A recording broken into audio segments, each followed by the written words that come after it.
Thank you very much. And that concludes general questions, and we now move to questions to the First Minister. Question 1, Johann Lamont. Thank you very much, Deputy Presiding Officer. To ask the First Minister what engagements he has planned for the rest of the day.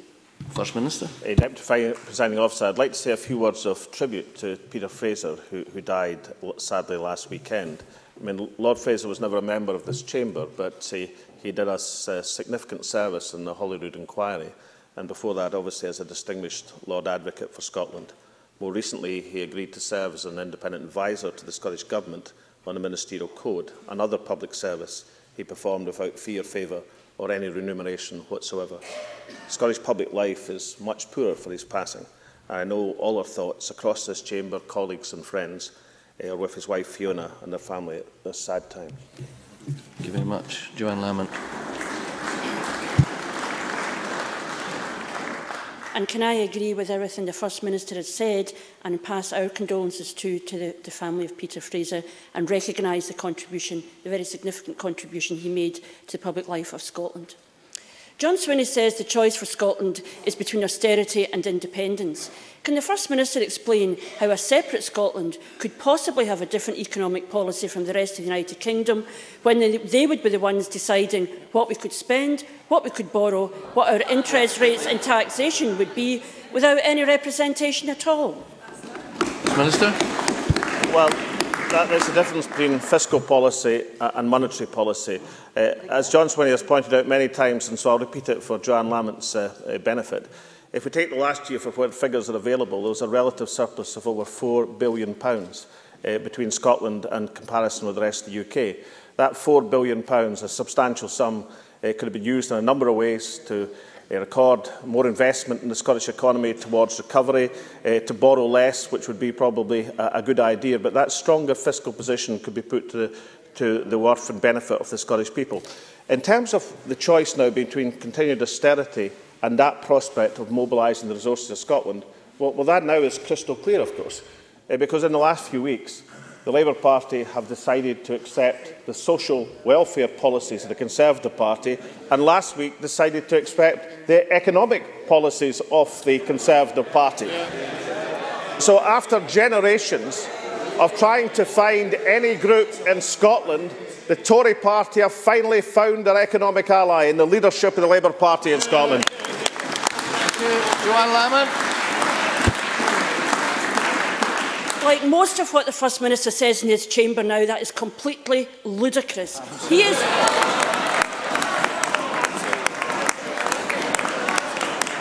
And just because this is the man who calls it a relative surplus, it's a deficit. He says there's a distinction between fiscal and monetary policy, but his own adviser, John Kay, makes the point that in independent Scotland, these circumstances, the rest of the United Kingdom would seek extensive fiscal oversight over the management of the Scottish economy and would be unwilling to concede analogous oversight from Scotland over the fiscal and other policies of the UK.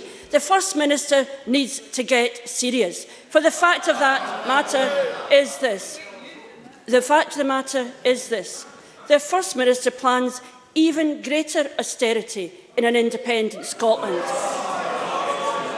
That is why, well, Mike Russell thinks it's silly. However, it is his First Minister's policy.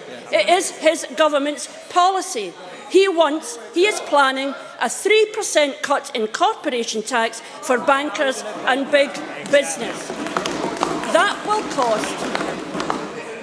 cost, in the real world, that will cost us £385 million each and every year.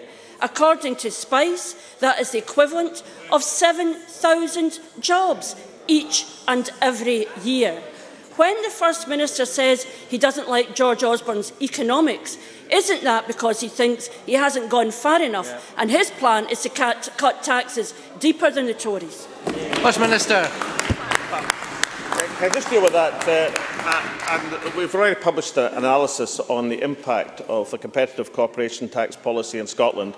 It would increase the level of gross domestic product in Scotland by 1.4%, that's a substantial amount, increase employment in Scotland by 27,000 jobs, and increase total tax revenues, because when you enlarge the economy, you draw in more taxes across the tax base. But can we return to whether or not the Labour Party is now adopting wholesale Tory economic policies? Johann Lamont seems to deny this as if it hadn't happened. This is the major development in politics over the last few weeks. The Labour Party High Command in London have decided to adopt the Conservative Party's economic budgetary approach. This has been said by Ed Miliband and Ed Balls. Now, I can understand that Johann Lamont wasn't consulted in advance, but not to know about it 10 days after it's happened seems totally extraordinary. So let's be absolutely clear. After a generation of the Conservative Party trying to find any significant body of opinion in Scottish society to agree with their policies, they finally found their true allies in the Labour Party. Johann Lamont. Obviously, the First Minister doesn't understand his own policy, because you remember this great radical policy that he has got. Professor Joseph Stiglitz, the Nobel laureate, his adviser said, "Some of you have been told that lowering tax rates on corporations will lead to more investment. The fact is that's not true. It is just a gift to the corporations, increasing inequality in our society." For the First Minister, this is a pretence and a game. But in the real world, his plans involve cutting jobs in the Scottish economy at the very point when we need them more. Because if we look at the First Minister's corporation, only the First Minister could take £385 million out of the Scottish economy and say it won't affect anything.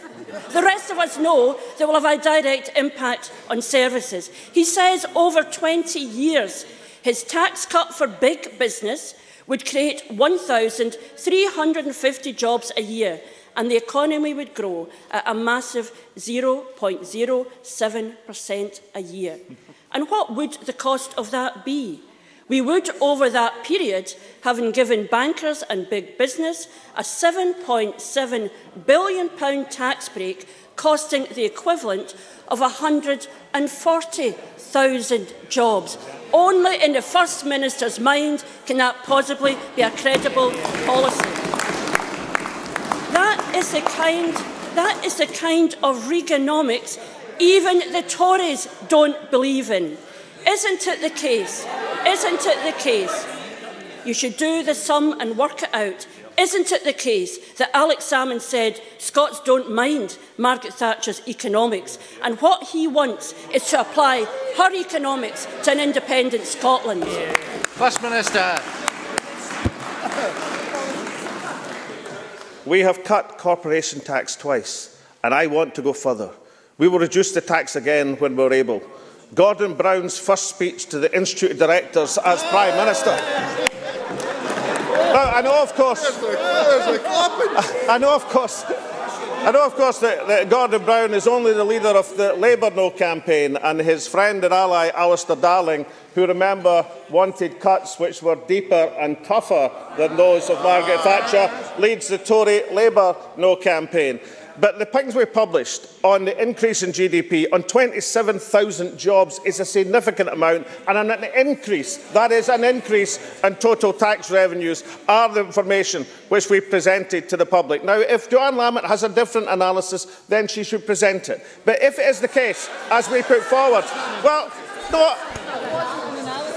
what we've had is asking what the impact will be. The Scottish Government have published an analysis. If the Labour Party have a different analysis, then let them publish it. Mr. MacDonald. But if it is the case that this policy will result in an increase in employment, an increase in investment, an increase in GDP and an increase in total tax revenues, then even the Labour Party should think this is an excellent idea. Now, in terms of the extraordinary alliance that's developed between the Conservatives and the Labour Party, can I congratulate Johann Lamont in writing the Chancellor's speech? One of his key points yesterday was to bemoan and to attack the something-for-nothing society. It's now not just the policy programme that the Labour Party have adopted wholesale. The Tories are now adopting Johann Lamont's language as they seek to persuade people that austerity, continued austerity in the UK economy is something worth voting for. The shift of the Labour Party onto Tory ground is not just a fundamental mistake, it's a lesson for the Scottish people that the Unionist parties, Tory, Labour, Labour-Tory, offer nothing but continued austerity. What is offered by an independent Scotland is investment, progress and social justice in this society. Johann Lamont. Well, I'm proud to say that on this side, we do not agree with the First Minister when he wants to give something for nothing to big business at the expense of jobs. And I have to say, 27,000 jobs pales in insignificance as apart from the 140,000 jobs that would be lost. And if we have a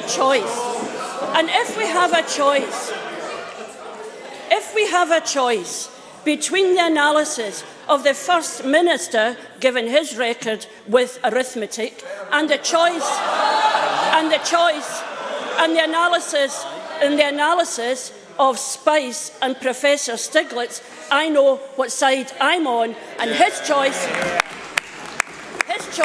is one that will be deeply damaging to the people of this country.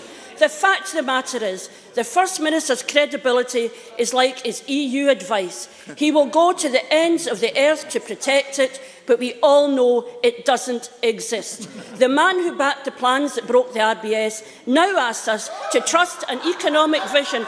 Well, I'm glad you think it is funny that a the First Minister used his office to encourage Fred Goodwin to do precisely that.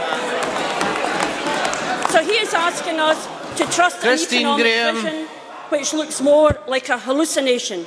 In private, we know that the First Minister and his colleagues know a separate Scotland would have huge economic problems.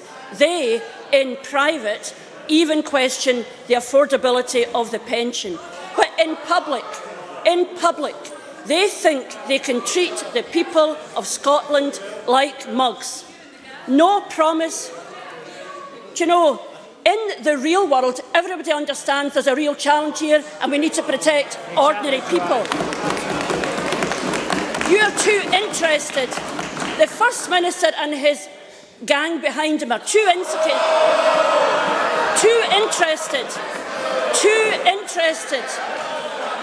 interested in prosecuting a case they have believed all of their political lives to look at the consequences of their proposals for ordinary working people. A little bit of calm, please. And the fact is, all of them in public, no matter what they say in private, think they can treat the people of Scotland like mugs. No promise too nonsensical, and none needs to be costed. The fact of the matter is, from the First Minister, his Finance Secretary down, they say anything, Mr. Stevenson. Anything without ever doing the hard job of proving how these things would actually be delivered. Isn't it the case that the First Minister... Isn't it the case... Now, your own backbenchers are never going to say this to you, so let me answer this. This is what ordinary people believe. The First Minister must be daft for believing the people of Scotland might be daft enough to believe his independence plan. Minister. Well, before Johann Lamont totally lost the plot entirely in that question, she actually said something I want to pick up. She said that she felt that 27,000 jobs paled into insignificance, as she put it. Now, that is a net job increase. That is the net increase of 27,000 jobs. And I just want people around this chamber and people around Scotland, the Labour Party leader is now reduced to saying that an increase of 27,000 jobs, in her words, is insignificant. The people of Scotland believe that 27,000 jobs is of great significance at the present moment. Now, I know it's embarrassing for the Labour Party to get pointed out in this chamber that the London leadership have decided to adopt wholesale the policies of George Osborne. But let's remember, when Johann Lamont talked about a something-for-nothing society, she wasn't talking about corporation tax. She was talking about taking people's bus passes away. She was talking about tuition fees for students. She was talking about free personal care. She was talking about reversing all of the great social gains that this Parliament has delivered for the people of Scotland. And finally, I note that you think the folk here are a gang. Can I just point out to Johann Lamont that after Aberdeen Donside, this gang's bigger than your gang. There we are. Question 2, Ruth Davidson.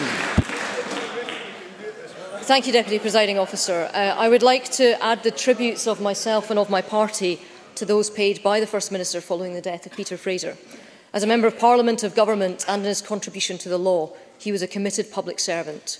We feel his loss and our thoughts are with Fiona and his family at this time. Could I also ask the First Minister when he will next meet the Secretary of State for Scotland? I have no plans to meet the Secretary of State in the near future. Ruth Davidson. 2 weeks ago, I asked the First Minister about the scandal of vulnerable and desperately ill people having to pay for care that they should have received for free.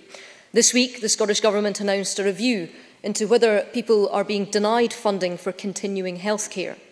I welcome this, especially as new official figures show that the number of people receiving NHS funding for continuing care is down 37% in the last 4 years. However, we still do not know how many people have been affected and how much money they have had to spend. Can the First Minister tell us what work the Scottish Government is undertaking to establish the true extent of this issue? First Minister. Well, as Ruth Davidson rightly says, Alex Neil has instigated the independent review to ensure eligibility for NUS continuing health care is being appropriately and consistently applied across Scotland. The review will be led by Dr Ian Anderson, a very distinguished physician, past President of the Royal College of Physicians and Surgeons of Glasgow. The review will assess whether guidance is followed, a consistent approach is being taken across Scotland, assess whether improvements are needed to raise awareness of NUS continuing health care among professionals, and consider whether an independent appeals process is required.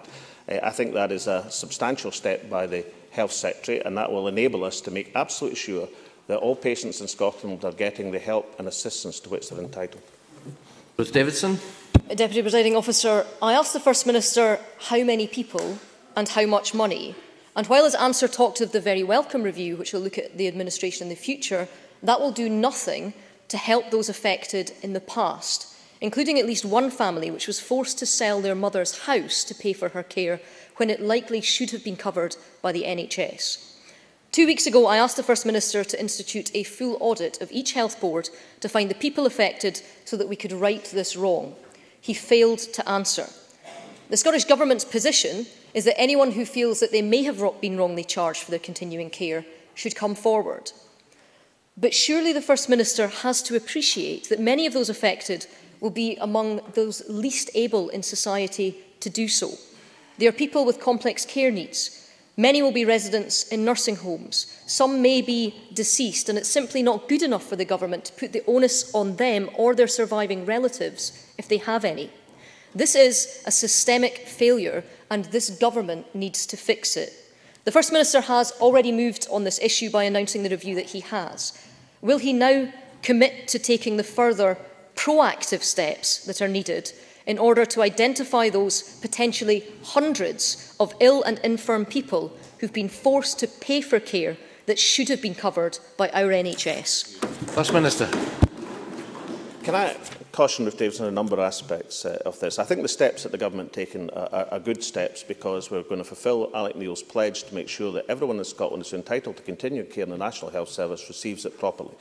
But can I just remind her that every single patient is currently assessed? When Ruth Davidson asks these questions, as she did previously, she seems to forget that each patient is currently assessed. and the assessment is what is being reviewed to make sure it's consistently applied across the health boards. Around 72 individuals have contacted the Scottish Government since the publicity on this issue, and each and every one of these cases is being personally examined to see if there's been any misapplication. But the other thing I'd point out to Ruth Davidson is that it's a fundamental difference in a country and a society which has free personal care than one which doesn't, because there can be many patients. For example, I think 3/4 of people receiving continuing care are in hospital. And whether they were defined as being eligible for continuing care or not, it wouldn't affect the care that they're currently receiving, because they're in hospital being in care in that fashion. So there's a fundamental difference between a society which has free personal care and one which doesn't, in terms of how people are categorised and the necessity for people being categorised to get the benefits to which they're entitled. Another example would be we separately classify NHS long-stay care in Scotland. And over the same period where there's been a reduction in NHS continuing care, long-stay care has increased from 488 to 562.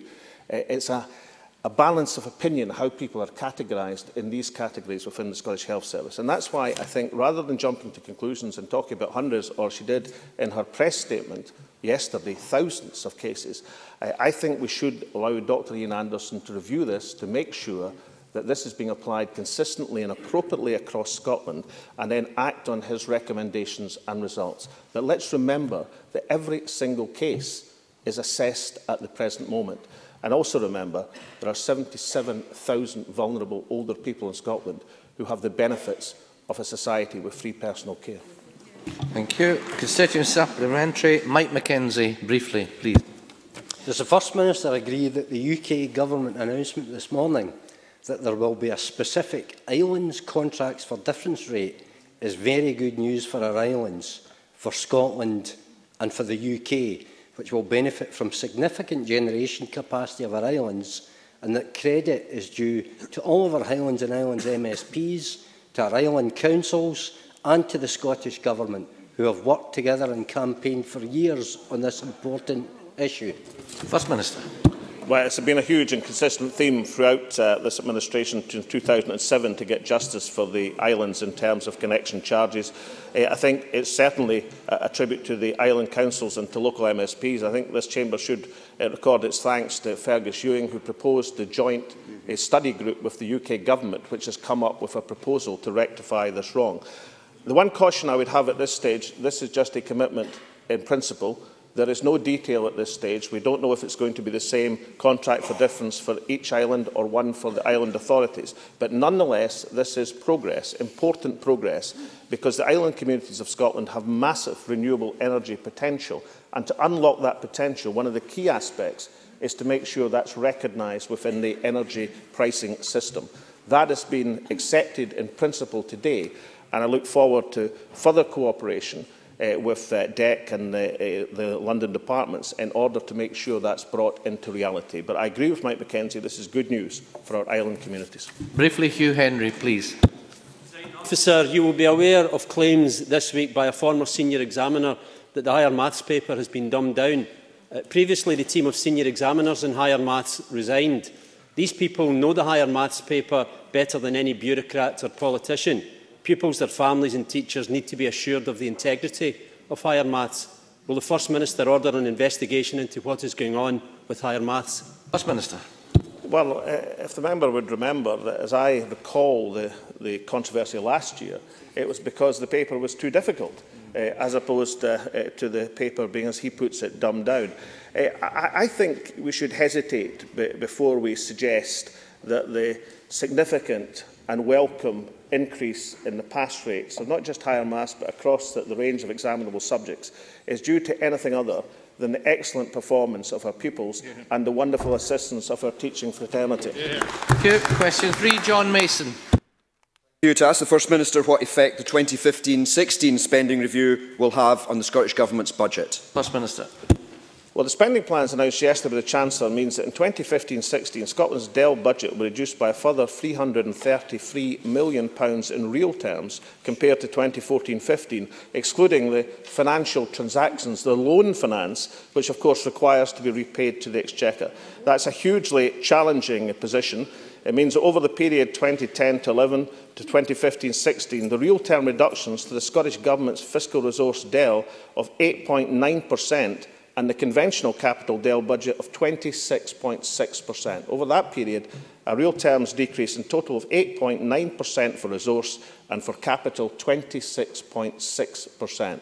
These are sobering figures and indicates the extraordinary nature of the financial straitjacket that austerity from Westminster places this administration and Scotland in. John Mason. I wonder if the First Minister agrees that the Chancellor is attempting to hide the capital budget cuts with loans, but Scotland will have to pay them back in due course, and that is fooling nobody. And does he further agree that the referendum next year offers Scotland the chance to choose a fairer future, free of Westminster's damaging economic policies that threaten this country's recovery? First Minister, briefly, yes, please. I think John Mason's right on the button in terms of how he expresses it. Can I just point out that this question of what has been announced for 2 years' time, both the financial transactions which require to be repaid and the availability for the first time for this Parliament of access to borrowing powers, and these being lumped together as if they were free gratis gifts from the munificence of the Westminster Treasury. The first is money that has to be paid back. The second is money that has to be borrowed, and it's in 2 years' time. And to have David Mundell on Newsnight Scotland last night demand that this money to be borrowed for 2 years' time should be immediately used this year in the Scottish economy actually defies belief.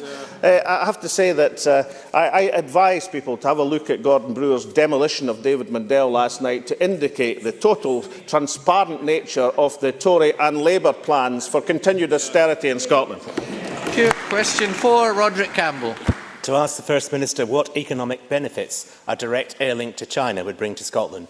Minister. Well, this is a matter of huge potential. Over a 5-year period, the net present value of a direct air link to China has been assessed at £41 million, which would be a boost for tourism trade with one of the world's fastest growing economies. The European External Relations Committee highlighted that a direct link would be of substantial assistance in the development of Scotland's business trade with China, as well as helping Scotland to be more of a tourist destination for the Chinese market. And this week, the Minister for External Affairs has held constructive talks with the Civil Aviation Administration of China in Beijing, where all parties reiterated our desire to see progress made. Mr Campbell. I welcome the Government's ongoing commitment towards establishing a direct air link with China. Does the First Minister agree with me that a substantial barrier to securing new international routes and indeed protecting existing domestic links is the UK Government's punitive approach to air passenger duty? First Minister. Well, it is, of course, and that is agreed by every airline carrier and every airport in Scotland. It is punitive and discriminatory in terms of air passenger duty. Incidentally, another tax where analysis indicates a reduction or indeed an elimination of that tax would result in additional revenue, not less revenue. And therefore, I hope that this Parliament will reiterate its strong support, which is expressed in the past, for air passenger duty coming under the remit of this Parliament. And what a contrast it is between the UK Government and their air passenger duty and their discrimination against Scottish airports and the work of our Transport Minister to secure Inverness's links with London, which has paid off so handsomely in the last few days. Many thanks. Question 5, Graeme Pearson. To ask the First Minister what steps the Scottish Government is taking to reduce the number of assaults on police officers. First Minister. Well, assaults on police officers serve our communities are unacceptable. They will not be tolerated. The Victims and Witnesses Scotland Bill, introduced to the Parliament in February, contains proposals for a new financial penalty, the restitution order. That order will allow courts, for the first time, to make those who assault police officers pay directly towards the services that support police officers who have been assaulted in the course of their duties. Thanks, Graeme Pearson. Briefly, please. Thank you, Presiding Officer. No worker in Scotland should go to work anticipating an assault. Crime in Scotland is currently at a 37-year low, but published statistics this month indicate there has been a significant increase in the number of assaults on police officers in the last 37 years, and estimates suggest the increase is over 50%. There needs to be a plan from this Government to reduce the number of assaults on police officers and other workers serving the public. Can we see such a plan? Minister. Well, as I've laid out the hope and belief that restitution orders will go some way to that general policy which protects not just police officers but other key public sector workers who put their safety on the line to help the public, to help all of us. Can I say to Graeme Pearson, I've been looking very closely at this question of police assaults, particularly the contrast that was made in one of our newspapers between assaults in Scotland and assaults in the Metropolitan Police. And we're actually examining this because I think it's really important to get to the basis of the statistics. The numbers of recorded assaults, common and serious, of police officers in Scotland were currently at 5,555 last year. That's far, far too many. But that does compare, it should be said, with 7,316 in 2006-07. So there has been a downward trend over the last few years. But nonetheless, the contrast between a much lower number of assaults in the Metropolitan Police, I think we have to examine this very carefully to see if it's actually a substantial contrast or whether or not it's a definitional issue. As you know, and as Graeme Pearson will certainly know, that we record assaults, both common and serious assaults. We don't define just serious assaults. But I'll be very glad when this analysis is completed, both to arrange for Graeme Pearson to have a meeting with the Minister to examine it in more detail and to look at the comprehensive plan we have to protect public service workers against assault. Okay, question 6, Murdo Fraser.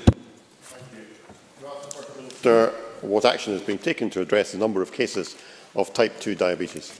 Minister. Well, we're maintaining a very strong focus on preventing type 2 diabetes and its complications by trying to address the underlying risk factors. That includes supporting programmes for smoking cessation, for healthy eating, promoting regular exercise, and we're also investing this year to support the implementation of the Diabetes Action Plan, which sets out an ambitious improvement programme for health boards across Scotland.